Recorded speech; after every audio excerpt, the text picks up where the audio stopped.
Every great economic power in history has seen its currency fall. This isn't just a theory, it's a pattern you can see repeating for centuries.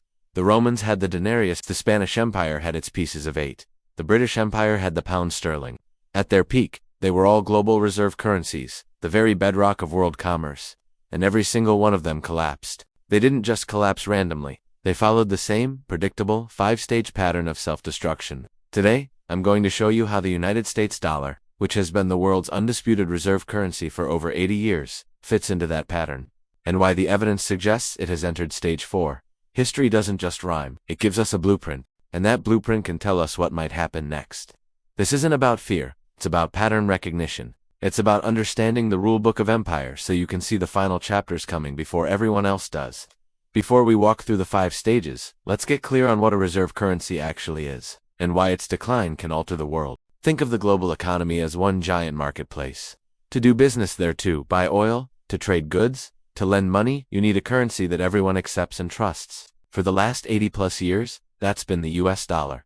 This was formalized in 1944 at the Bretton Woods Conference, where 44 allied nations agreed to peg their currencies to the dollar, which was, in turn, pegged to gold. This gives the United States what one French finance minister famously called an exorbitant privilege. America can create money, and the rest of the world accepts it for real goods and services, cars, electronics, oil. It allows the United States to run massive trade deficits, importing far more than it exports, year after year, without the consequences that would bankrupt any other nation. It can fund its military and social programs by issuing debt bonds and treasuries that other countries buy to participate in the global economy. This system is the foundation of American power. But here's the paradox, a fatal flaw identified back in the 1960s by economist Robert Triefin. It's called the Triefin dilemma. For the world to have enough dollars to trade, America must run huge deficits to supply them. But by flooding the world with all those dollars, it guarantees that, eventually, trust in the dollar's value will erode, leading to its ultimate decline. It's a trap embedded in the DNA of every reserve currency system, and it's the engine that drives the 5-stage pattern of collapse.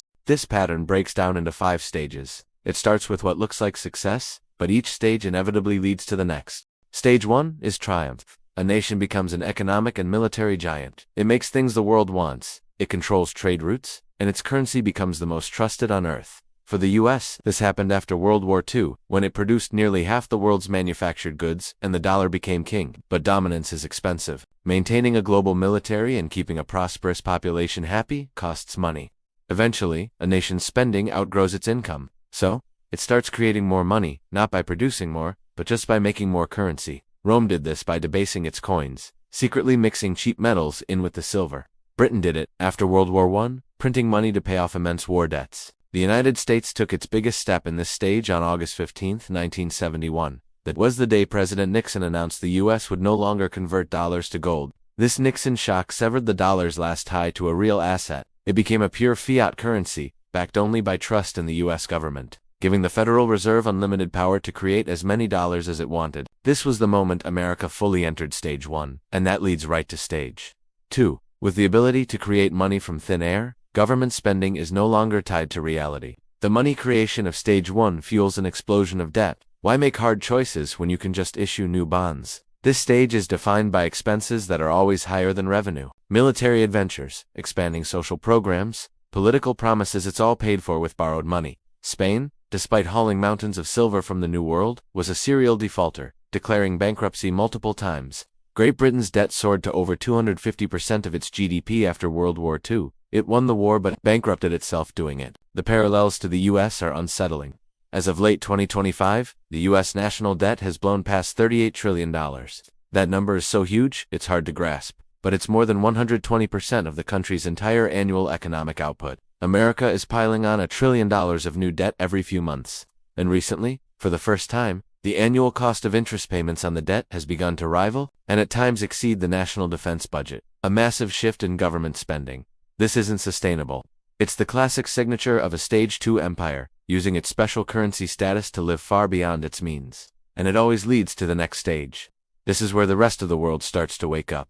For decades, other nations' creditors and allies alike played the game. They held dollars, traded in dollars, and lent to the US by buying its bonds. But then they see the money printing from stage 1 and the mountain of debt from stage 2, and they start doing the math. They realize the currency they hold is being systematically devalued, and the trust starts to crack. For the British pound, this happened after World War II, when countries grew tired of Britain's devaluations and started dumping pounds for US dollars or gold. It created a run on the pound that Britain couldn't stop. This isn't a future prediction for the US, it's happening right now. The most obvious sign is the de-dollarization movement, led by the BRICS nations Brazil, Russia, India, China, and South Africa, now expanded to include major oil producers. They're openly creating new systems, like BRICS, to trade with each other directly in their own currencies, bypassing the dollar entirely. And look at what central banks are doing. For the last several years, they've been buying gold at a pace not seen in modern history, with purchases soaring over 1,000 metric tons in consecutive years. Countries like China are buying gold while steadily selling off their holdings of U.S. Treasury bonds. They aren't shouting it from the rooftops. They're doing it on their balance sheets. They are trading paper promises for a physical asset. The dollar's share of global reserves has been slowly falling, from over 70% at the turn of the century to around 56 to 58% today. While it's still number one by a long shot, the trend is undeniable. The world is slowly, but surely, hedging its bets. This is stage 3, and it forces the ruling power into the most dangerous phase of all. This brings us to stage 4, the stage of desperate measures. This is where the evidence suggests the United States is today. The empire knows it's in trouble. The debt is mathematically difficult to repay, and creditors are losing faith. To keep the system from crashing, it turns to desperate, often self-destructive policies. The short-term goal of preventing collapse overrides long-term logic. These actions aren't signs of strength. They're signs of an empire that feels power slipping away. What does this look like? History gives us a clear playbook. The crumbling Roman Empire tried to stop inflation with price controls, punishable by death. It led to massive shortages and black markets. After World War II, Britain imposed strict capital controls for over 30 years, trapping money inside a failing system. The parallels to U.S. policy today are direct. Consider quantitative easing QE after the 2008 crisis and the 2020 pandemic. The Federal Reserve created trillions of dollars, then used this new money to buy U.S. government bonds from the open market. This isn't direct deficit financing, but it serves a similar purpose. It's a modern form of currency debasement that injects massive liquidity into the system and helps keep government borrowing costs low. Next, consider negative real interest rates. For much of the last decade, the interest rates on savings and government bonds have been lower than the real rate of inflation. This isn't an accident. It's a consequence of policy choices. It functions as a hidden tax on anyone holding dollars, allowing the government to slowly pay back its debt with devalued money. Finally, we see the weaponization of the financial system. While the U.S. hasn't imposed the kind of domestic capital controls Britain did, using financial sanctions against other nations shows a willingness to use financial access as a tool of control. This very action encourages other countries to find non-dollar alternatives. Historically, when a currency crisis gets worse, trapping citizens' capital at home is a standard play. The research suggests this stage began for the U.S. around 2008, with the start of QE. We are deep into this stage. These aren't policies of a healthy empire. They are the textbook actions of a declining power. In stage 4, this brings us to the final act. Stage 5, the collapse. This is the endgame. The desperate measures of stage 4 fail. The loss of trust accelerates from a slow leak into a sudden avalanche. Creditors don't just reduce their holdings, they dump them. A currency crisis ignites. For Rome, the result was hyperinflation and the breakdown of trade. For Spain, its repeated defaults made it unable to fund its ambitions. For Great Britain, the final blow was a major devaluation in 1967 that marked the end of the pound's reliability. So, what could stage 5 look like for the United States? Based on history, there are two primary paths. Scenario A is the slow burn, hyperinflation. In this scenario, the U.S. government tries to inflate its way out of the debt, creating trillions of new dollars to cover its deficits. This would lead to a catastrophic loss of the dollar's purchasing power, wiping out savings and creating social and economic chaos. Scenario B is the sudden shock, default. In this scenario, the U.S. is forced into a real or technical default on its debt. This could be triggered by a failed bond auction, where there aren't enough buyers for the trillions in new debt. Because U.S. bonds are the foundation of the global financial system, a default would trigger an immediate and devastating global financial crisis. History suggests the transition from stage 4 to stage 5 is not instant, but it is relentless. It often plays out over 5 to 15 years. If the U.S. entered stage 4 around 2008, then we are, right now, squarely in the middle of that historical window.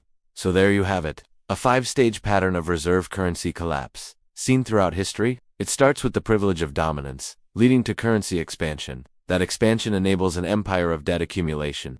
The endless spending and borrowing triggers a loss of trust. This forces the empire into a period of desperate measures, and when those fail, it ends in collapse. This isn't prophecy. It's a historical sequence that has repeated for over 500 years. The United States is not at the beginning of this journey.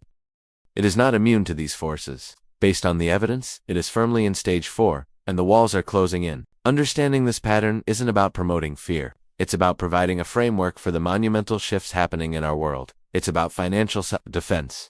History has given us a roadmap. It shows where the path leads.